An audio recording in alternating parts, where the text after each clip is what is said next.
ඊළඟ ප්‍රශ්නය අහනවා ගුරු සේවා ව්‍යවස්ථාවට අනුව ප්‍රායෝගික පරීක්ෂණය සමත් වීම සඳහා ලබාගත යුතු අවම ලකුණු ප්‍රමාණය කොපමණද? ප්‍රායෝගික පරීක්ෂණයක් කියනකොට දැන් ගුරු විභාගයේ ඔයගොල්ලෝ සමත් වුණායින් පස්සේ තියෙනවා ප්‍රායෝගික පරීක්ෂණයක්.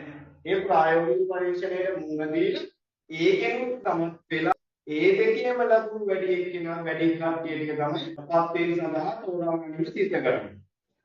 මෙතනදී සම්මුඛ පරීක්ෂණය සඳහා ලකුණු 25ක් පෙන්නනවා. ලකුණු 25ක් පෙන්නනවා. ඒ නිර්ණායක පහක් යටතේ ඒ නිර්ණායක තමයි එක අරමුණු ප්‍රවිෂ්ඨ වීම. ඕක කැසට් එකේ තියෙන නිර්ණායක පහ. අර පළවෙනි එක තමයි අරමුණු මා ප්‍රවිෂ්ඨ වීම. දෙවෙනි එක පෞරුෂය හා හඬ පාලනය. තුන්වෙනි එක sannivedanයේ පැහැදිලි බව. හතරවෙනි එක කාල කළමනාකරණය. පස්වෙනි එක ඉදිරිපත් කිරීමේ ශිල්පීය ක්‍රම. එක අරමුණ හා ප්‍රවිෂ්ඨ වීම. දෙක පෞරුෂය හා හඬ පාලනය. තුන sannivedanයේ පැහැදිලි බව. හතර කාල කළමනාකරණය. පහ ඉදිරිපත් කිරීමේ ශිල්පීය ක්‍රම. ඔන්න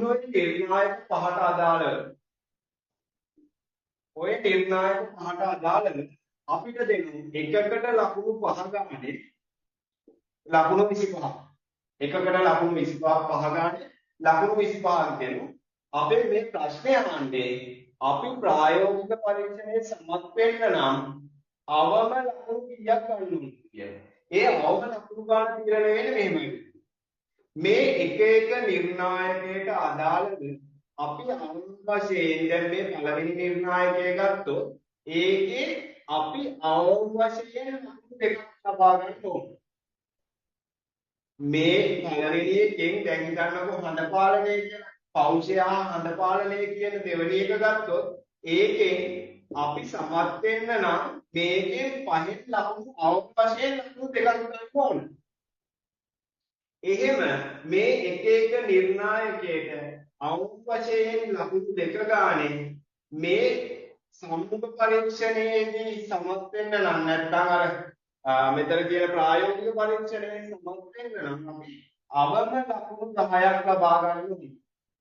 අවම ලකුණු 10ක් ලබා ගන්න ඕනේ. ප්‍රායෝගික පරීක්ෂණයේ නම් සමත් වෙන්න අවම වශයෙන් ලකුණු 10ක ලකුණු ප්‍රමාණයක් ලබා ගන්න ඕනේ. මෙතන අහන්නේ එම ප්‍රායෝගික පරීක්ෂණයේ නිර්ණායක කීයක් යටතේ ලකුණු ලබා ගැනීම සිදු කරනු ලබයිද? නිර්ණායක එතකොට 5ක් යටතේ තමයි පුතේ ලකුණු ලබා දීම සිද්ධ කරන්නේ.